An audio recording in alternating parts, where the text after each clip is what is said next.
Hi guys, how are you today? It's been a long time not see. I hope all of you in a very good condition, and I hope this pandemic will be gone as soon as possible, so we can travel all around the world again. Especially we can travel to Australia. Nah, pada kesempatan kali ini aku akan membahas tentang Q&A mengenai Australia. Jadi buat kalian yang udah DM di Messenger atau di Instagram, aku akan jawab semua pertanyaan kalian di Q&A selama 1 jam ke depan. Alright guys, please stay tuned in my channel and I hope I can answer your question and hopefully we can travel to Australia again in the next time. Alright.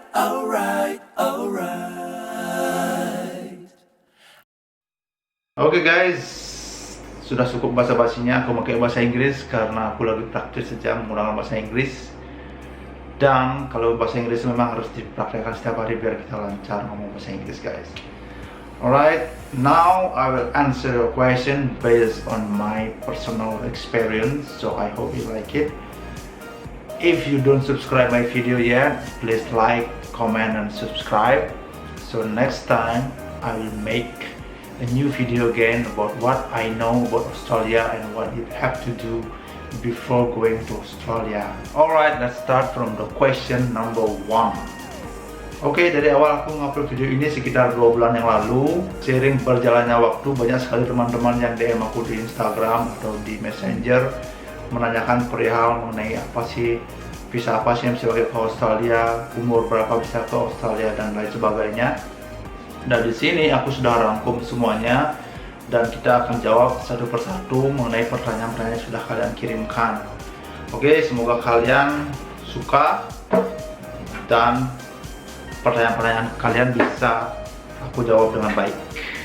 Oke, first question is, ada yang bertanya visa apa saja sih yang bisa dipakai untuk ke Australia. Nah, kalau kalian mau ke Australia, kalian cek dulu di web imigrasi Australia. Linknya ada di sini. Nah, di web ini lengkap sekali mengenai visa apa saja yang bisa kalian gunakan untuk bekerja ke Australia. Ini hampir ada ratusan visa yang bisa kalian apply. Cuma di sini aku akan share visa apa sih yang orang Indonesia kebanyakan pakai ketika mau ke Australia. Nah, khusus aku sendiri, aku memakai visa Work and Holiday. Itu program dari pemerintah untuk anak-anak muda yang ingin bekerja dan berlibur ke Australia. Dan semuanya sudah aku upload di video-videoku sebelumnya. Buat kalian yang baru mampir, silahkan cek-cek juga videoku sebelumnya, karena di sana aku sudah jelaskan secara rinci apa sih Work and Holiday visa itu. Nah, kebanyakan juga dari teman-teman Indonesia menggunakan visa student visa. Nah, selain kalian bisa sekolah di Australia, kalian juga bisa memanfaatkan student visa ini untuk bekerja secara full time di sana. Memang peraturan Australia itu hanya mengizinkan kalian bekerja selama 20 jam per minggunya. Tapi kalau kalian dapat kerjaan cash, kalian bisa bekerja full time maksimal 50-60 jam per minggunya. Nah, untuk mengurus visa student ini, kalau kalian mengurus di Indonesia, itu biayanya lumayan mahal. Nah, terakhir aku punya teman dari Medan itu mau berangkat ke Australia, dia menghabiskan uang sekitar 80 juta untuk student visa ke Australia. Nah, kalau kalian mengurusnya di Australia, itu akan biayanya jauh lebih murah, hampir setengah harganya dari itu. Karena agen-agen di sana itu memberikan tarif yang berbeda untuk mengurus student visa ini. Nah, salah satu pengalamannya adalah aku pernah mengapply student visa di sana, cuman membayar $4.600 atau sekitar 46 juta. Nah, visa ini bisa aku gunakan selama 3 tahun untuk bekerja di sana. Sekolah yang aku ambil di sana itu namanya The Wales Institute. Nah, di sekolah ini aku cuma kuliah 1 minggu sekali. Ini sebenarnya sih bukan kuliah, ini kayak kursus yang kita ambil di sana, tapi teman-teman kebanyakan ini ngambil kuliah biar gampang aja ngomongin. Jadi sekolahnya cuma 1 minggu sekali, once a week, dan sisanya aku bisa pakai full untuk bekerja di Australia. Nah, bagaimana caranya mengapply visa student di Australia? Nah, saranku kalian ke sana memakai turis visa dulu, urus dokumen-dokumen untuk mendapatkan turis visa ke Australia, dan buat dokumen-dokumen itu semeyakinkan mungkin agar pihak imigrasi yakin bahwa kalian ke sana untuk liburan. Nah, sampainya di Australia barulah kalian mengurus yang namanya student visa dan mencari agen-agen yang ada di sana. Ada agen Indonesia yang aku tahu namanya DK. Banyak orang-orang Indonesia memakai agen ini untuk mengurus student visanya. Oke, langsung to the next question. Berapa biaya untuk ke sana? Oke, let's go to the next question. Berapa biaya untuk ke Australia? Nah, ini tergantung visa yang kalian gunakan. Nah, kalau terakhir aku menggunakan namanya Work and Holiday, itu cuma menghabiskan 16 juta karena aku mengurus semuanya sendiri. Dokumen-dokumennya aku siapkan sendiri selagi aku mengecek semua informasinya di Google sama di Facebook. Nah, kalau visa lainnya sudah aku jelaskan tadi, student visa kalau di Indonesia itu akan lebih mahal, 80-100 juta. Dan kalau mengurus di Australia itu akan cenderung lebih murah, minimal 40 juta. Nah, terakhir kakakku mengurus student visa di sana, dia mengurus untuk visa 2 tahun itu cuma membayar sekitar 26 juta aja kalau mengurusnya di Australia. Nah, saranku adalah kalian cari orang-orang yang bisa membantu menjelaskan dan punya pengalaman bekerja di Australia, karena mereka akan tahu situasi sebenarnya di sana seperti apa. Karena aku sudah menemukan banyak sekali orang Indonesia di sana yang membantu memberikan informasi, terutama di grup-grup Facebook atau apa, dan mereka sangat membantu untuk memberikan informasi itu, guys. Oke.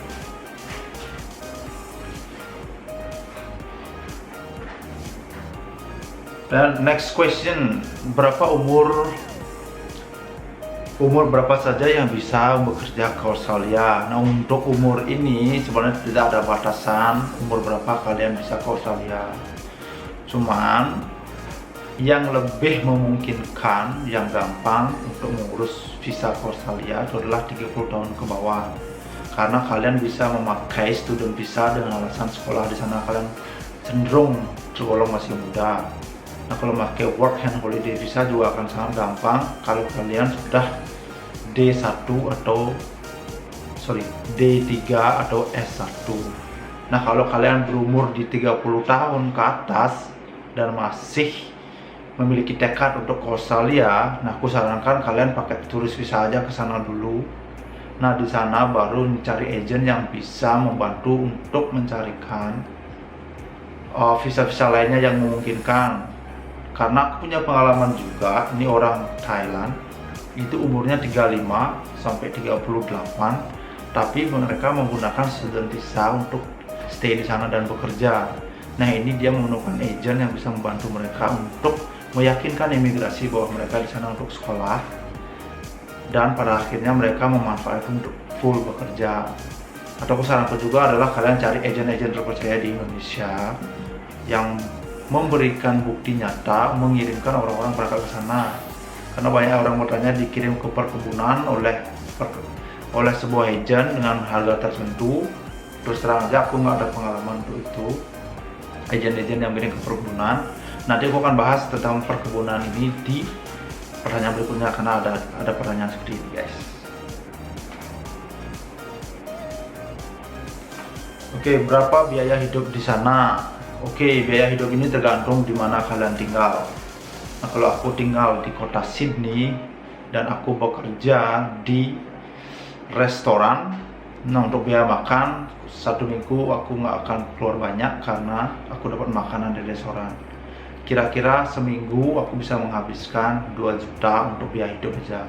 1.400.000 aku pakai untuk menyewa apartemen untuk kos, dan 600.000-nya aku pakai untuk biaya transportasi kayak bus atau train, dan membeli keperluan lainnya yang kira-kira aku pengen beli. Kira-kira 2 juta kalau aku di sana kerja di restoran. Nah, kalau kalian nggak kerja di restoran atau di cleaning service yang nggak dapat makan, mungkin ekstra dari biaya hidup kalian itu akan terpakai untuk biaya makan, mungkin sekitar 2,5 juta atau 3 juta per minggunya. Itu tergantung kalian aja nanti di sana mau hidup hemat apa mau hidup biasa aja seperti di Indonesia. Tapi kebanyakan orang Indonesia di sana agak-agak hemat karena biaya-biaya di sana lumayan mahal. Jadi mereka makan makanan yang sehat aja, nggak makan makanan yang enak. Dan mereka lebih cenderung nge-save uangnya untuk dikirim ke Indonesia. Itu sih pengalamanku dari teman-teman yang ada di Australia, guys. Cara membuat visa turis ke Australia seperti apa, Bang? Oke, cara membuat visa turis ke Australia itu kalian sebenarnya ada di Google ya. Dokumen-dokumen yang perlu kalian siapkan. Cuman aku akan tekankan di sini adalah dokumen yang wajib dan harus kalian cantumkan itu adalah slip gaji, rekening koran selama 3 bulan terakhir, dan bukti tabungan kalian. Nah, kalau tabungan kalian banyak 50-100 juta, untuk memplay turis visa ini akan cenderung gampang karena mereka akan yakin kalau kalian kesana untuk liburan. Nah, kalau tabungan kurang meyakinkan dan pekerjaan kalian juga nggak meyakinkan, cenderung visa turis ini akan ditolak oleh pihak imigrasi. Dan aku sarankan adalah buat dokumen semeyakinkan mungkin bahwa kalian kesana untuk liburan. Misalnya dari slip gaji, minimal gaji kalian harus gede-gede di sana. Atau dari jenis pekerjaan juga minimal kalian taruh di sana manajer atau supervisor, dan tabungan kalian usahakan itu selama 3 bulan terakhir itu mengendap dengan jumlah yang lumayan tinggi. Itu sih saranku untuk kalian yang ingin mengapply turis visa ini.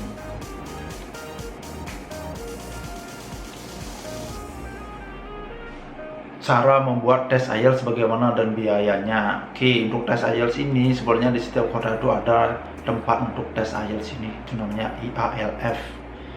Nah, tes IELTS ini adalah kalian akan dites secara internasional kemampuan bahasa Inggris kalian. Cuma ada 4 skill yang dites: speaking, writing, listening, dan reading. Cuma 4 tes ini akan dites di sana.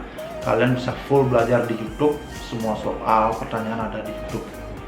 Jadi kalau kalian fokus menjawab dan latihan setiap hari, nggak mustahil kalian bisa mendapatkan nilai 4,5 dari IELTS ini. Karena standar untuk mengurus work and holiday visa itu adalah 4,5. Itu guys.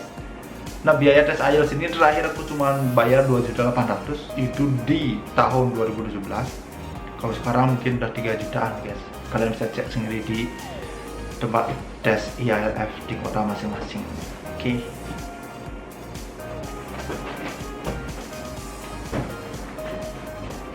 Bang, bagaimana cara bekerja di perkebunan dan visa apa yang umumnya orang pakai untuk bekerja di perkebunan? Nah, kebetulan aku punya pengalaman di perkebunan itu selama 1 minggu aja guys, kan aku nggak kuat kerja di perkebunan.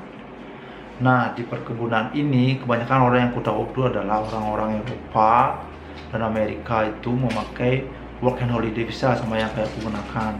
Dan kebanyakan dari mereka juga memakai sponsorship visa atau ada juga beberapa memakai student visa untuk kerja di sana.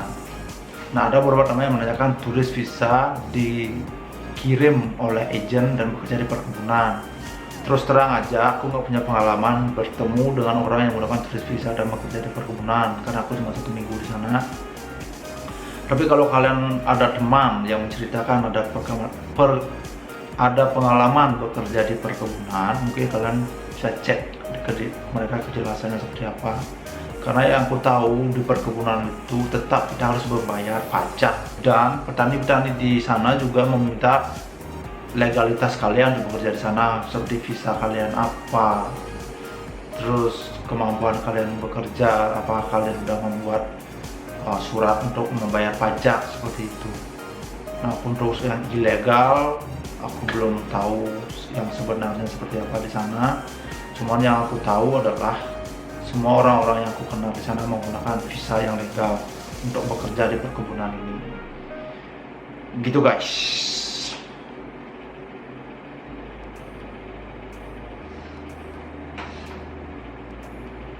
Jika bekerja dengan visa turis, apakah sering ada razia dari imigrasi?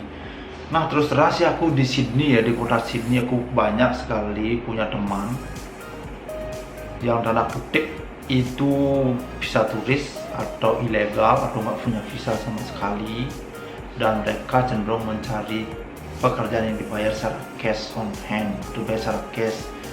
Jadi kalau rahasia-rahasia seperti itu aku belum pernah menemukan kasus-kasusnya, karena aku punya beberapa teman juga yang memakai visa yang tanpa visa tapi masih kerja diam di sana, dan aku juga nggak menanyakan bagaimana kelanjutan dia di sana karena itu privasi mereka, itu hak mereka. Tapi kalau kalian bertanya apakah ada orang di sana menggunakan atau tanpa visa bekerja di sana, itu banyak. Sama seperti di Amerika, mungkin banyak ada orang ilegal di sana dan masih oke-oke aja. Ini tergantung keberuntungan kalian. Karena aku sarankan di sini adalah kalian usaha secara legal dan punya visa.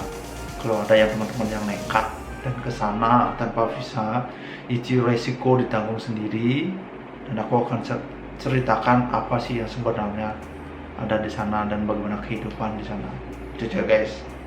Tolong jangan dihujat karena aku membocorkan tanpa visa bisa bekerja di Australia. Soalnya kenyataannya memang ada guys.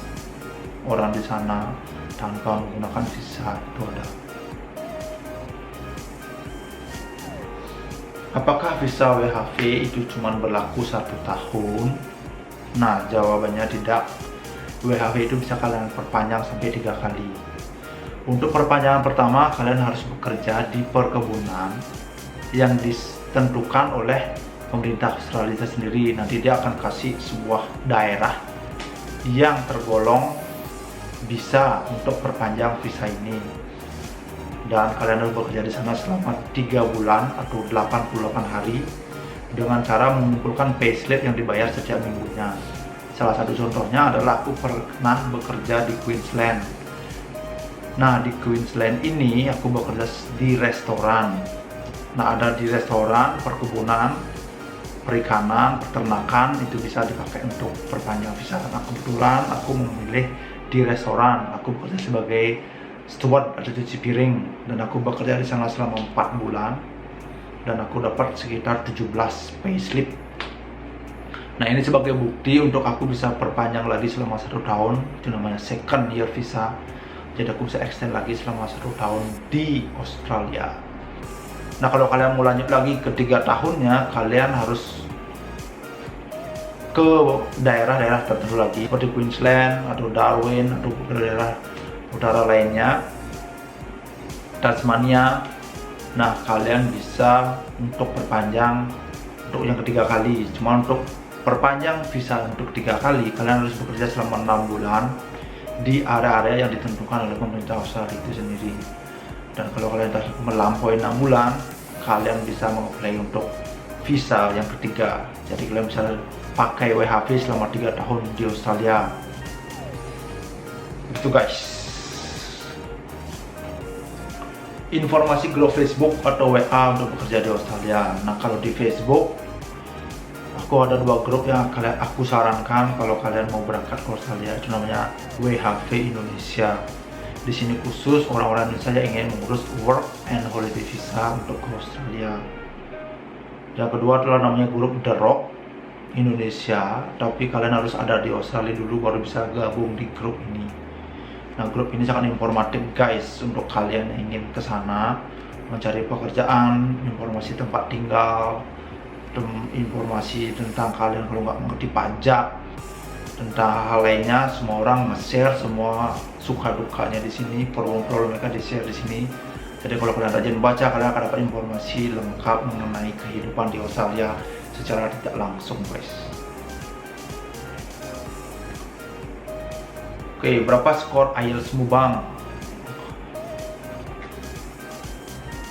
Oke, next question, berapa skor IELTS-mu bang? Oke, skor aku terakhir itu adalah 5,0.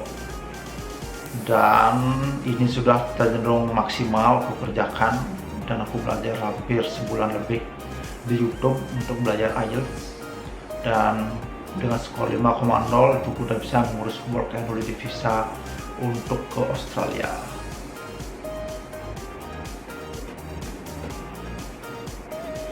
Oke, apakah musim COVID ini bisa ke Australia? Bisa-bisa saja, asalkan kalian mempunyai tujuan yang jelas dan urgent ke Australia. Australia mengeluarkan visa yang namanya extension visa. Ini orang-orang Australia yang memang sangat urgent untuk terbang ke Australia, tapi tidak segampang itu guys. Kalian bisa meyakinkan mereka dengan bukti-bukti yang kalian miliki, dan kalau mereka yakin kalian akan mendapatkan visa ini dan bisa terbang ke sana, kalian akan bisa terbang ke Australia sesegera mungkin. Tapi saranku adalah kalian tahan diri dulu untuk ke Australia, karena di sana juga banyak orang Australianya pengangguran, gak ada pekerjaan. Kalau kalian ke sana dan menemukan Australia, belum tentu juga kalian akan dapat pekerjaan yang gak secara langsung, karena biaya hidup sana juga sangat tinggi.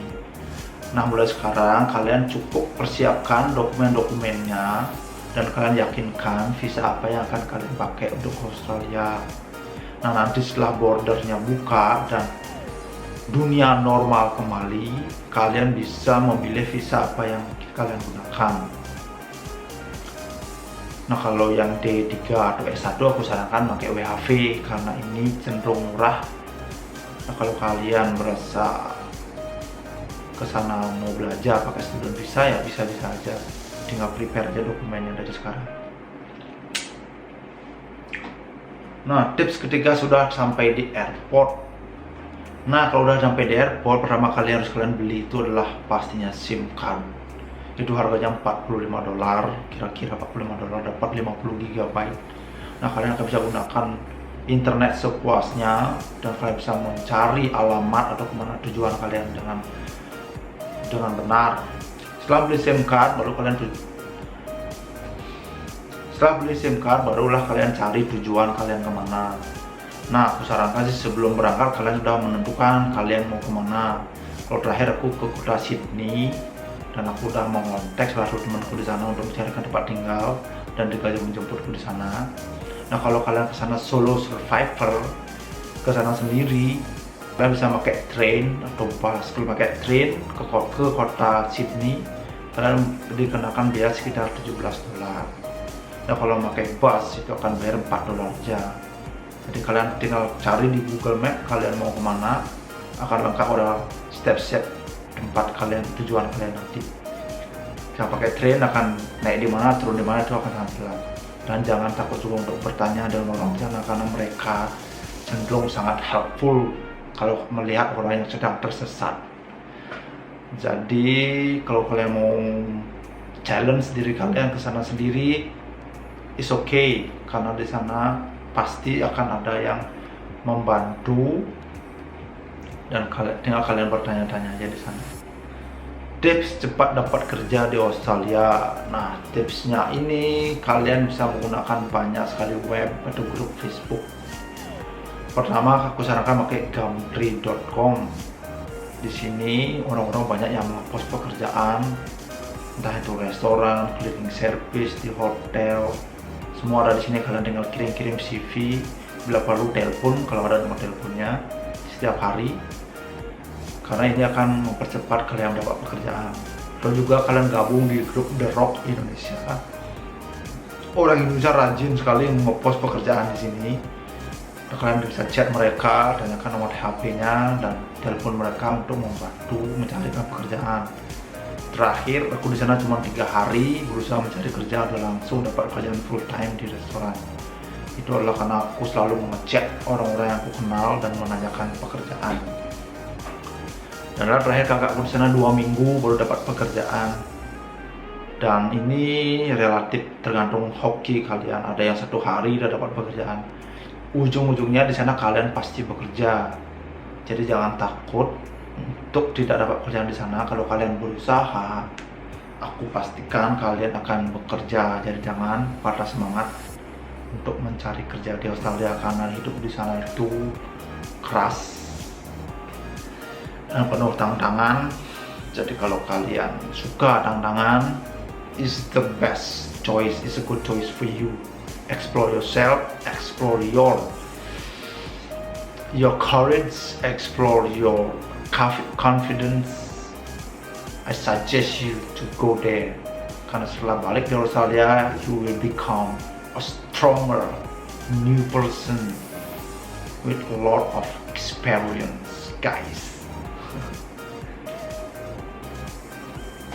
Tips hidup hemat di Australia. Oke, tips hidup hemat adalah pastinya kalian harus bekerja di restoran. Ini udah jelas menghemat biaya Ini udah jelas menghemat biaya makan kalian di Australia. Hampir 500 ribu 1 juta kalian bisa hemat kalau bekerja di restoran. Karena kebanyakan restoran mengizinkan membawa makanannya pulang. Memang ada beberapa yang membatasi untuk bawa makanan pulang, tapi kalau kalian bekerja di restoran pastinya kebanyakan biaya hidup untuk makan kalian akan ditekan di sini. Nah, kalian juga kalau suka naik motor bisa beli skuter. Itu harganya terakhir aku beli $1.700 untuk 17 juta. Jadi kemana-mana aku bisa naik skuter aja guys. Biayanya lebih murah di biaya transport, kalian akan hemat. Kalau kalian punya SIM Indonesia, tinggal translate aja ke SIM Australia dan kalian sudah bisa membawa skuter in all around Sydney, Australia. Dan kalian juga di daerah lain juga sepertinya peraturannya sama. Saya kira itu tips untuk video amat guys.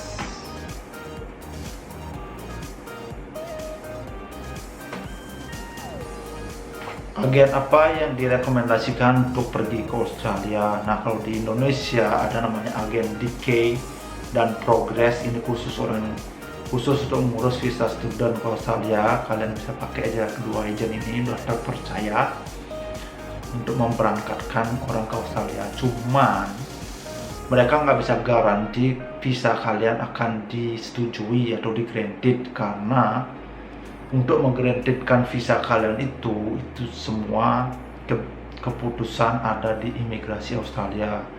Yang bisa kalian lakukan adalah menyiapkan dokumen semeyakinkan mungkin. Jadi kalian bisa ke sana, ke Australia dengan tenang dan visa kalian akan di-granted guys. Oke, next question, berapa gaji per bulan di sana bang? Nah, untuk gaji di Australia sendiri ini tidak sama, karena kalian akan dibayar per jam. Seberapa besar kalian dibayar per jam, per minggunya juga akan mempengaruhi penghasilan kalian selama sebulan.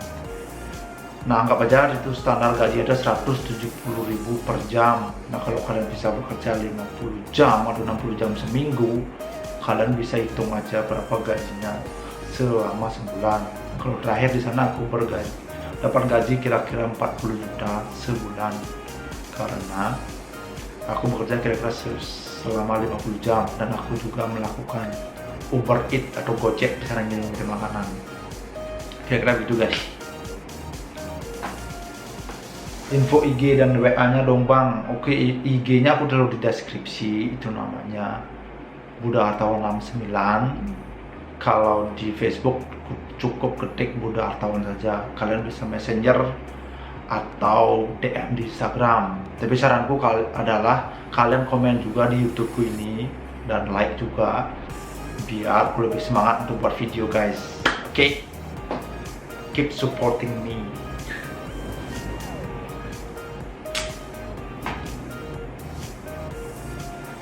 Oke, next question. Apakah kalau saya nggak bisa bahasa Inggris bisa ke sana bang? Tentu bisa, tapi kalian nekat kalau sana nggak pakai bahasa Inggris. Karena kalau kalian ke Australia pastinya kalian minimal tahu bahasa sehari-hari. Misalkan disuruh ini tuh kalian mengerti minimal, karena kalau nggak mengerti sama sekali kan susah untuk berkomunikasi.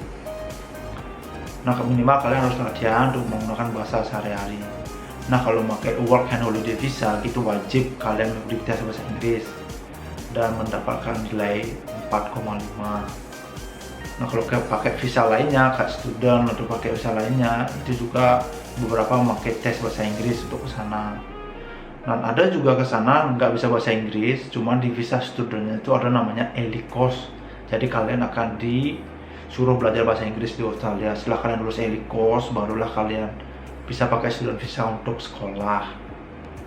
Nah, kalau kalian lebih nekat lagi dan ke sana tanpa pakai bahasa Inggris, nah, aku ada pengalaman punya teman orang Cina nggak bisa ngomong bahasa Inggris sama sekali, nggak bisa. Cuma dia bisa mendengarkan dan menulis dengan baik, cuma dia sama sekali nggak bisa ngomong.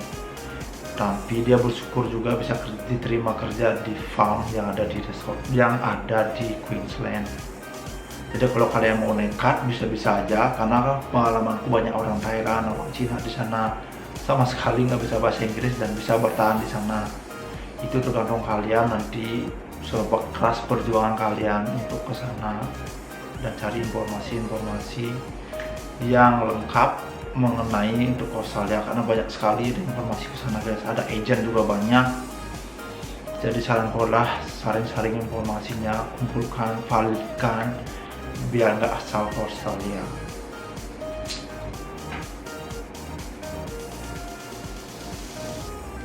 Nah, tabungan saya dikit, apa bisa untuk ke Australia. Nah, untuk work and holiday itu minimal kalian punya tabungan 50 juta mengendap di rekening kalian. Kalau kalian nggak punya, bisa pinjam di bank, paman, tetangga yang bisa membantu kalian. Kalau sekali nggak punya, nah ini yang susah. Karena biaya ke Australia lumayan tinggi guys. Jadi kalian harus siap-siap dengan keluar uang yang lumayan juga. Nah, farm apa yang bagus dan bisa menghasilkan uang banyak di Australia? Di Australia itu banyak sekali perkebunan guys. Ada mangga, strawberry, apel, blueberry, kiwi. Itu semuanya bagus.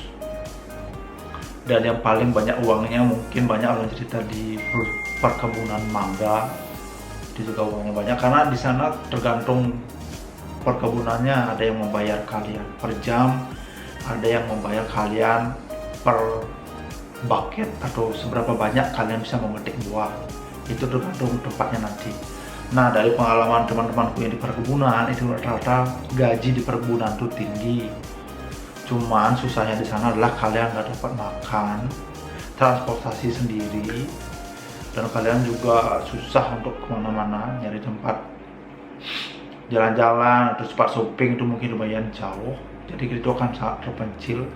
Tapi di sana kalian akan bisa cenderung bisa nabung. Itu berdasarkan pengalaman teman-teman yang ada di perkebunan. Ada yang perkebunan tomat, cuman perkebunan kerjaannya berat guys. Kalian tetap akan dikejar untuk bekerja secara cepat karena kalian akan bayar di per jam, dan perkebunannya nggak akan mau menyanyiakan waktu mereka hanya untuk kita yang bekerja lambat. Nah, pengalaman pribadi juga, aku di sana cepat bekerja sebagai menanam capsicum. Sudah aku cerita tadi, di seminggu di sana aku bertugas menanam capsicum. Bahasa apa ya? Capsicum, paprika. Nah, di sana aku dibayar sekitar $18, 180.000 per jam. Dan di sana aku benar-benar digembleng guys, di kayak kerja paksa gitu. Pokoknya harus bekerja dengan cepat, menanam capsicum dengan cepat. Kalau kalian lambat, kalian akan ditegur oleh supervisornya, dan it's hell. Kalau kalian yang suka bekerja keras, it's good for you. Kalau yang kayak aku ini sudah menyerah karena kakinya sakit bekerja di perkebunan, aku give up 1 minggu di perkebunan. Tapi banyak juga teman-teman yang enjoy kerja di perkebunan guys, karena mereka happy, punya banyak teman, dan enjoy the time. Oke, next question. Apakah kalau saya bekerja di perhotelan di Indonesia bisa bekerja di hotel di sana? Ini tergantung skill kalian. Kalau kalian akan di training, di tes skill kalian seberapa hebat kalian. Cuman masih bisa kalian bekerja di hotel. Nah, di balik aku punya pengalaman sebagai resepsionis, dan di sana mengelamar sebagai resepsionis itu pertanyaannya banyak banget kayak di tes ini itu. Terutama di tes ngomong langsung apakah seberapa lancar bahasa Inggrisnya. Dan mereka malah menyarankan aku ke housekeeping karena dari skillnya itu belum memungkinkan. Tapi kalau kalian punya skill yang expert di perhotelan, bisa-bisa saja kalian dapat posisi yang bagus di Australia. Tapi kebanyakan kalau kita nggak punya skill bagus, kita akan ditaruh di housekeeping atau room boy atau public area seperti itu guys.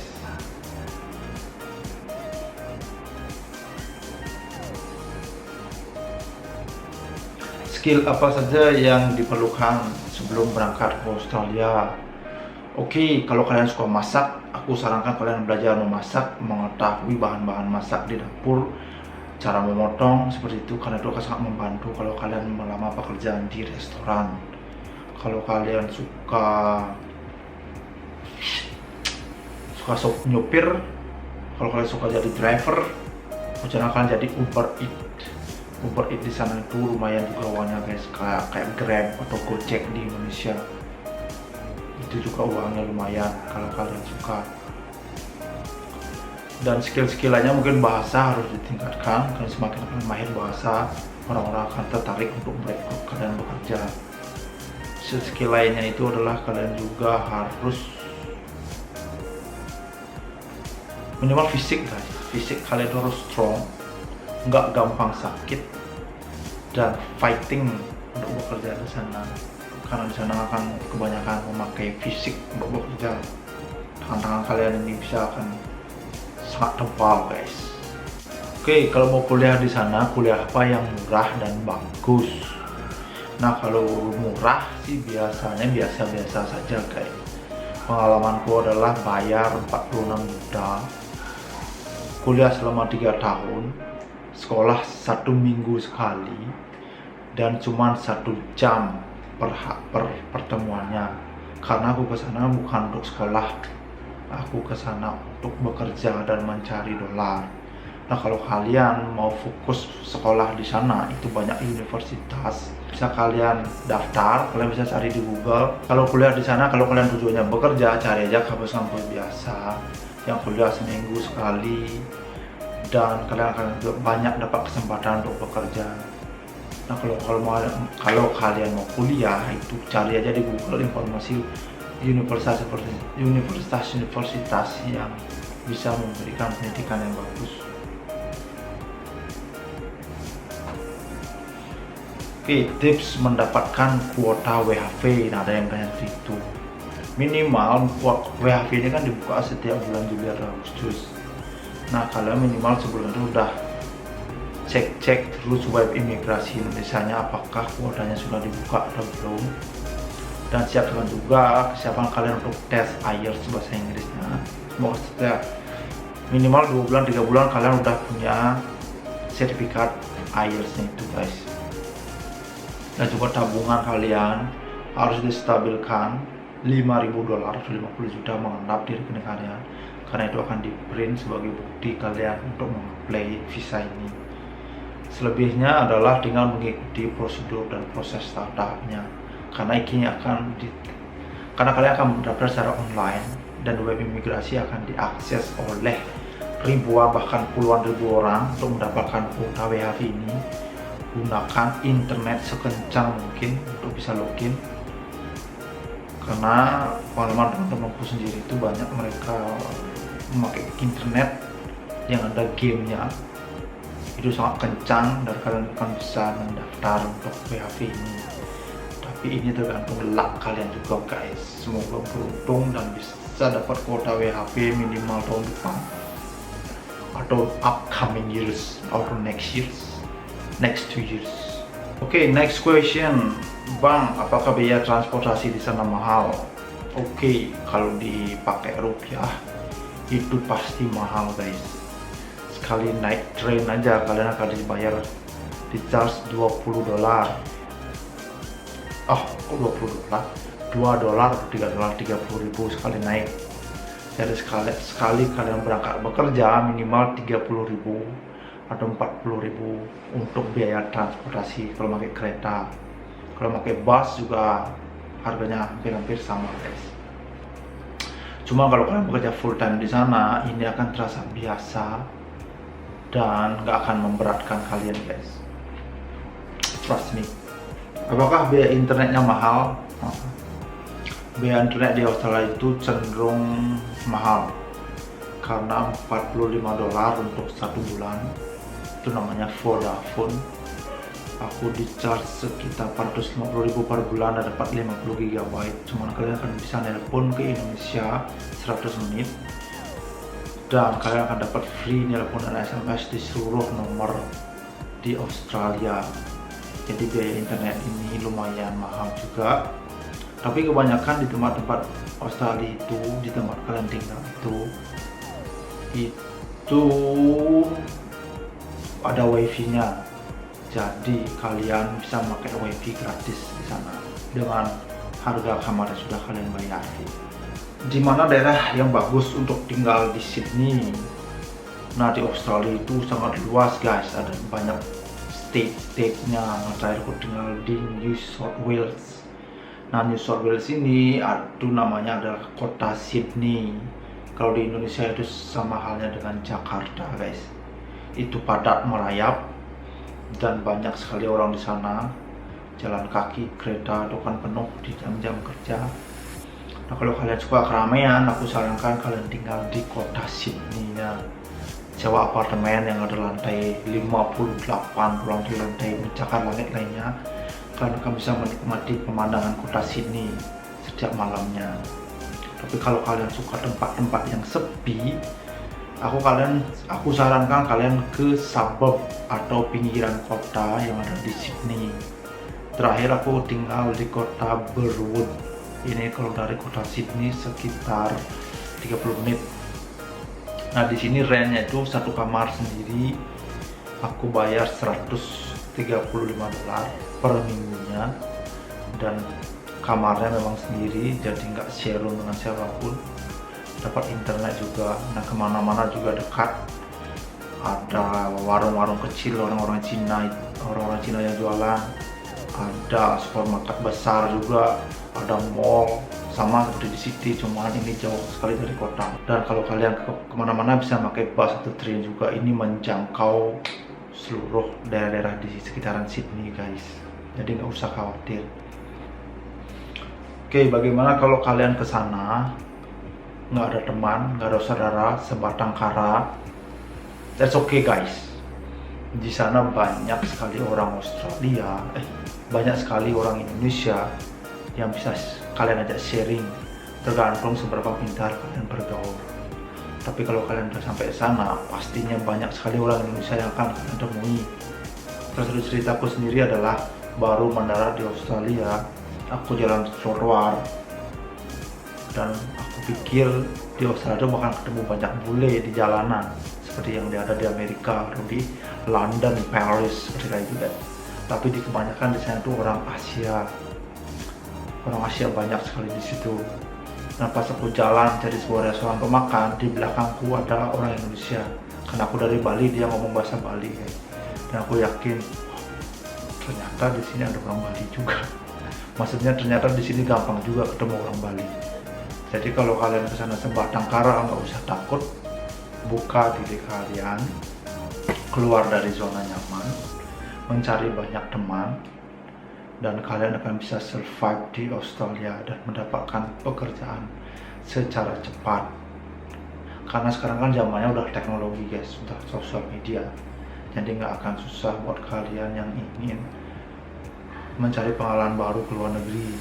Karena mumpung masih muda juga, kalau kalian yang masih muda ya yang nonton video ini, kalau kalian masih muda, keluar dari zona nyaman kalian, nikmati petualangan baru. Karena di sana kalian akan belajar banyak tentang dunia luar, bagaimana hidup di luar negeri, bertahan hidup sendiri, dan pastinya kalian akan menjadi orang yang berbeda, orang yang semangat, punya wawasan yang luas dan tidak sempit. And when you back to Indonesia, let's help us to improve, to make difference in our country. Okay, I hope all of you that read, I hope all of you that are watching my video, you always stay optimistic and always do what you want to do, what you want, the thing that will make you happy, because everywhere that you feel happy, you will love the day. Every day you will be excited when you wake up, and when you do the thing you will feel joy and grateful. Oke, ini kebanyakan efek, aku kebanyakan nonton Gary V. Dia selalu kasih motivasi aku untuk hidup happy, menjalani hidup ini dengan semangat, try new thing, make a content, help at least one people that saw your video. I hope my video can help you share my opinion, my thought, my experience when I stay in Australia. I hope all of you guys can understand my video because I'm just a newbie. I'm just trying to make something new, helping people, and ya semoga video ini bermanfaat. Oke, buat kalian yang sudah menonton video sampai akhir, terima kasih banyak. Semoga keberuntungan, kesehatan, dan kebahagiaan selalu ada di antara kita, dan semoga pandemi ini cepat berakhir, COVID ini cepat berakhir. Aku doakan apa yang kalian cita-citakan bisa tercapai dan bisa menelusuri dunia, travel kemanapun yang kalian mau, dan tetap semangat. Oke, jangan lupa untuk like, comment, dan subscribe, karena dengan itu aku akan bisa lebih semangat lagi untuk membuat video, dan kita bisa berjumpa lagi di videoku yang berikutnya. I love you guys. See you again on my next video. Thank you for watching, and bye bye.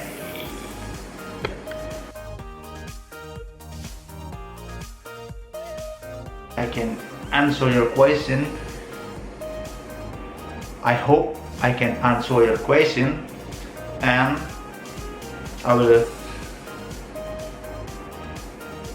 I hope I can answer your question, and hopefully we can travel to Australia again in the next time. Dan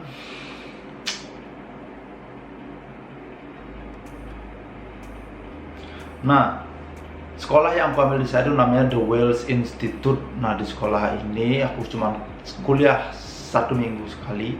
Ini sebenarnya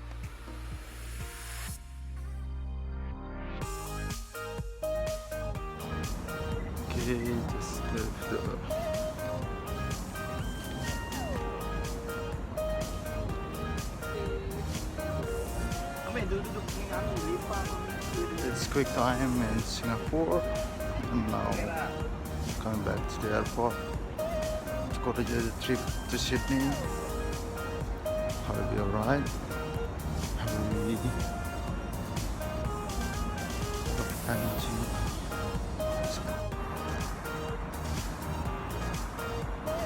Waktunya pulang. It's time to back home. It's time to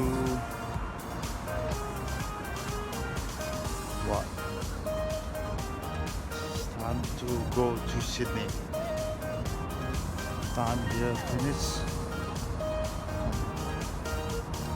Continue again next time. I'll go here with my girlfriend.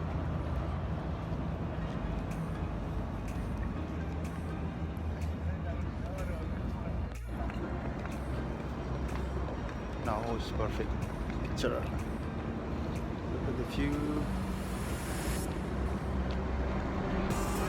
This is Marina Bay Sands.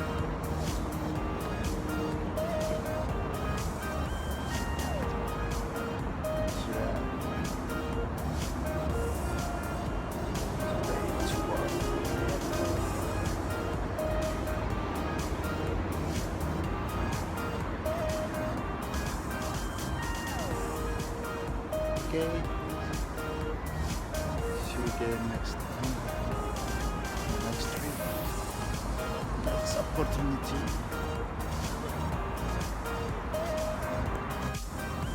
It's a big day. Today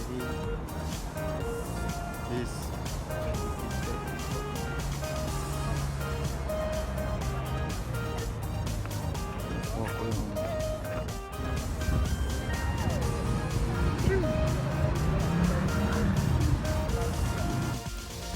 Kita mau ke Kidamani guys ya? Hah? Kita mau ke Kidamani. Ya Pak. Ini juga kamu mau ke Kidamani. Gimana jalan-jalan hari ini Kak? Capek kak? Happy sekali pak. Sakit nasi kak? Lengar pak. Jalan singkat. Ini sama nih artis, kita sama artis ibu kota. Kak, kayaknya udah sampai kak, gimana kak? Saya sedih banget kak ini kak. Sampai berpisah kak? Saya berpisah kak. Sampai jumpa. Jumpa di belakang dulu kak. Kak, mau kemana nih malam-malam ini Kak Edi?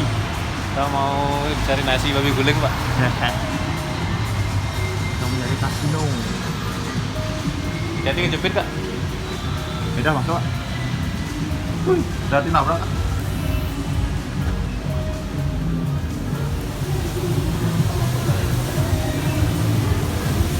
Singapura nih, kelas Singapura.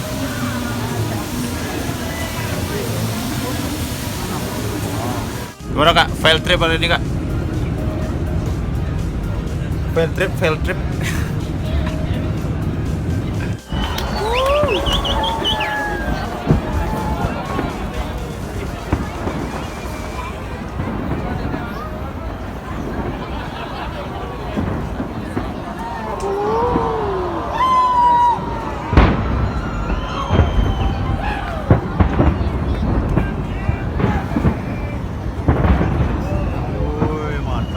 Sinyal ternyata kak. Hah? Sinyal. Izin live?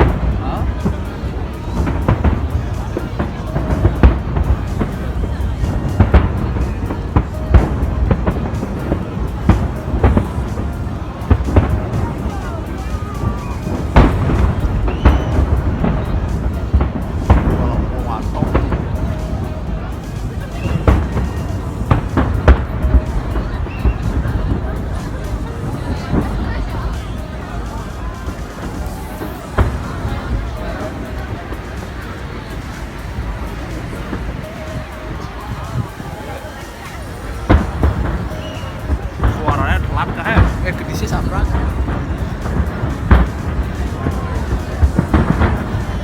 Suaranya terlambat. Kak kedisi sabrak.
Juga, wih, happy birthday bro, happy birthday. Happy birthday bro, happy birthday bro.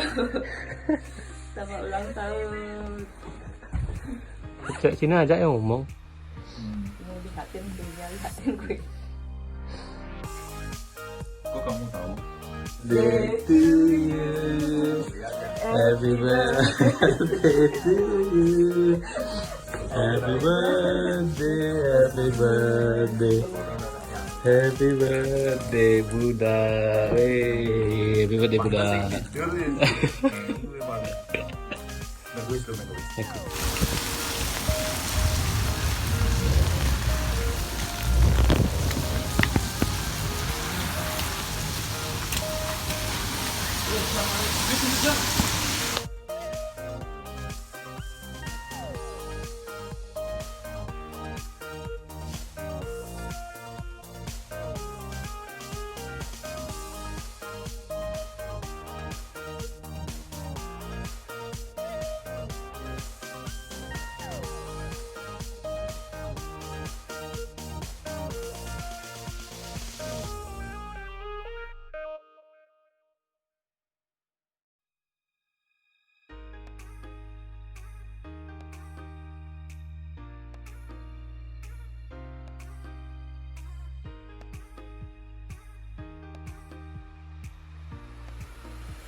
Sekarang sudah sampai di Three Sister, the icon of Blue Mountain. Hah? Blue Mountain. Blue Mountain, bro.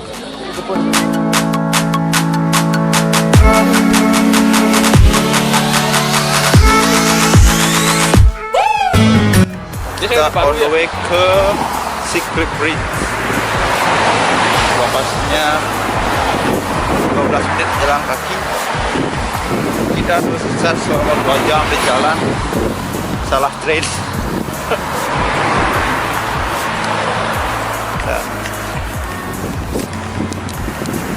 Liburan Paskah. Scenic lookout 300 meter.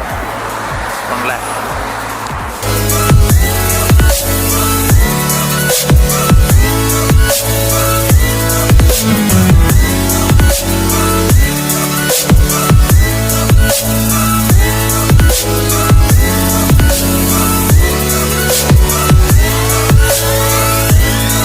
Ini udah rekam belum?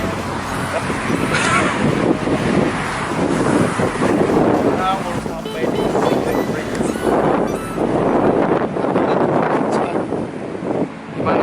Sariawannya gimana, bro? Sariawan hilang. Sariawan hilang.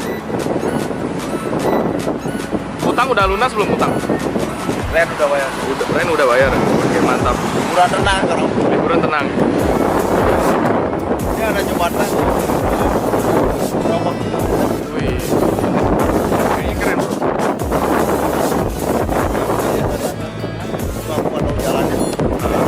Let's check it out, bro.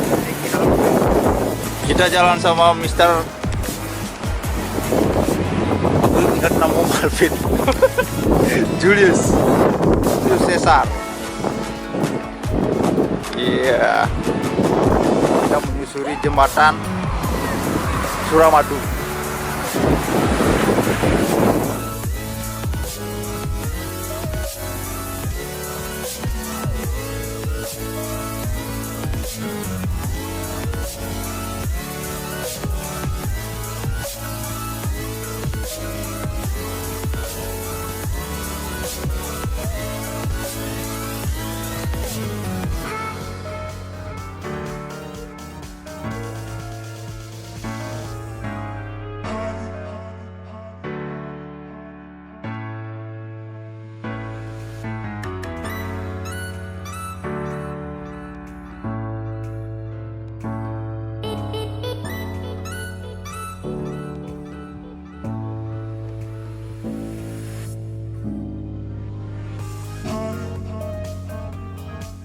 Kemana kita guys hari ini guys? Guys.